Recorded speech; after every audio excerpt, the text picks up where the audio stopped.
Bon, bonjour à tous. Écoutez, je vous parle en direct de Thaïlande, en fait, où je vais vous présenter. J'ai vu qu'il n'y avait rien en France sur YouTube sur de la présentation de la Suron Ultra Bee qui est déjà en Thaïlande, déjà arrivée en Thaïlande, alors que je crois qu'elle vient juste arriver en France au Salon du Monde. J'ai vu Joe et Will là, qui l'avait présenté. Mais pas essayé. Donc moi je l'ai acquis il y a quelques jours et comme je suis un peu pointu, j'ai fait déjà quelques modifications dessus. Des trucs que je trouvais pas bien. Donc comme vous pouvez, je vais vous mettre en bas le lien de la fiche technique de la Suron et expliquer donc là les modifications que j'ai fait sur la mienne. On va commencer par le truc le plus basique.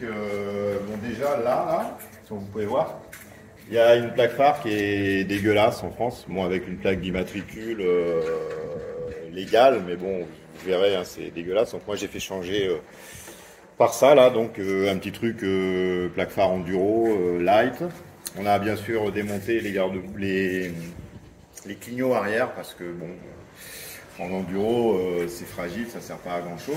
Et après, j'ai conservé pour le moment la jante de 19 pouces.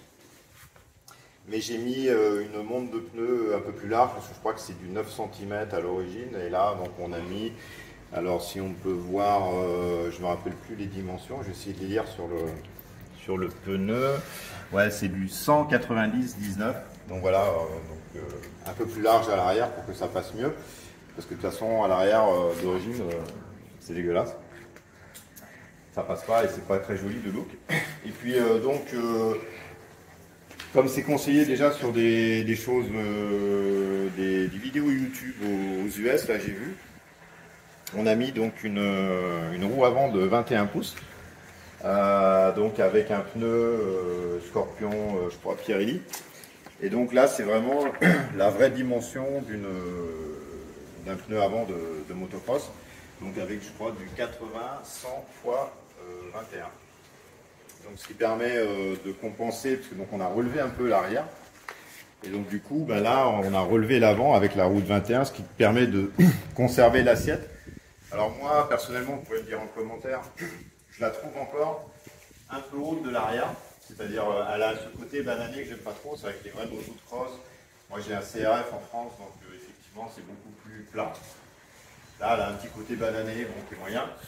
Je sais pas, je vais voir à l'usage, est-ce que je ne descendrai pas sur une route 18.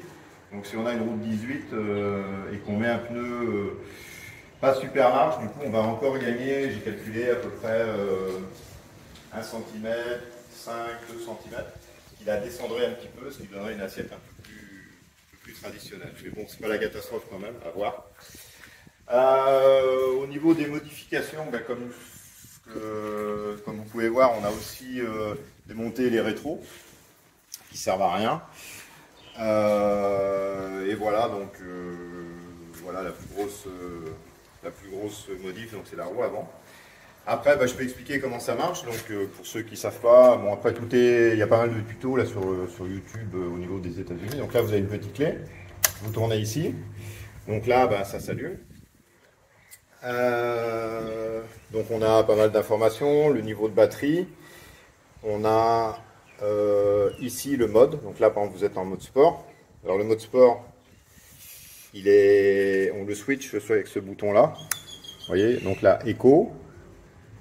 Ici, on passe en D, drive, et en appuyant en haut, c'est sport. Alors, le mode éco, c'est très mou, je pense que personne s'en servira vraiment. Et par contre, le mode drive et sport, c'est à peu près les mêmes. On ne voit pas une énorme différence. Voilà. Après, comme toutes les motos, enfin pas comme toutes les motos, là vous avez, peut-être tu peux tourner pour voir, un petit sélecteur ici, qui est ce qu'on appelle le sélecteur ready. Donc il faut appuyer ici pour que la moto puisse avancer. Donc là si je tourne la poignée, elle va avancer. Donc, il n'y a pas de bruit bien sûr, hein, parce que c'est de l'électrique. Vous avez commande, alors je sais pas si tu arrives à filmer, commande gauche, donc là vous avez rétro clignotant, gauche-droite, classique.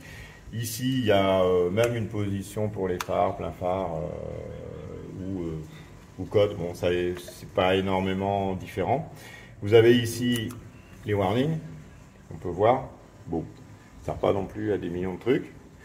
Vous avez le petit klaxon, voilà, qui est rigolo. Et vous avez derrière là un petit bouton ici qui est l'ASR. Bon, il faut le maintenir. Donc l'ASR c'est l'anti-patinage. Bon, moi je m'en sers pas. En plus, j'ai pas trop compris quelque chose. Il faut laisser le doigt dessus pour que ça fonctionne. Autrement, il s'en va. Donc bon, un ASR sur une moto de cross, les gens qui connaissent un petit peu, ou une moto d'enduro, ça sert pas à des millions de trucs parce que c'est plus, comment dire, c'est pas très, c'est pas encore très au point. Je pense que la main humaine, elle est encore plus performante qu'un ASR. Donc voilà. Donc ça, voilà les modifications que je veux faire. Après, ben, je l'ai pas emmené sur un terrain de cross où j'ai pas sauté avec, donc je sais pas ce que ça vaut en suspension. Ça paraît pas mal. Après la fiche technique, bon globalement, je sais, hein, je vous dis, je vous mettrai le lien je vous mettrai le lien sous la vidéo plutôt. Mais je sais que ça fait 85 kg. La fourche avant c'est du 37 mm, 240 mm avant arrière de débattement.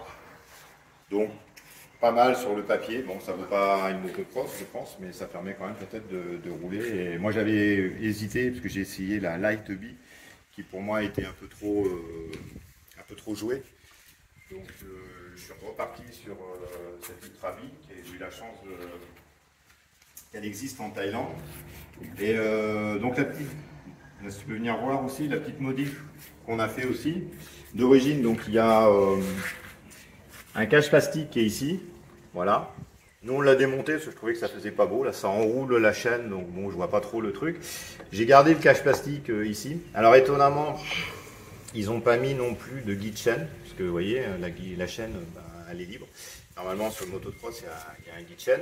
Et puis ben, la différence avec une moto de cross aussi, ou une enduro, hein, quand je dis moto cross, c'est moto tout terrain, vous n'avez pas de plaque numéro, donc effectivement on a un peu le vide à l'arrière qui fait un peu bizarre par rapport aux motos traditionnelles. Bon ben voilà, c'est la fin de cette vidéo.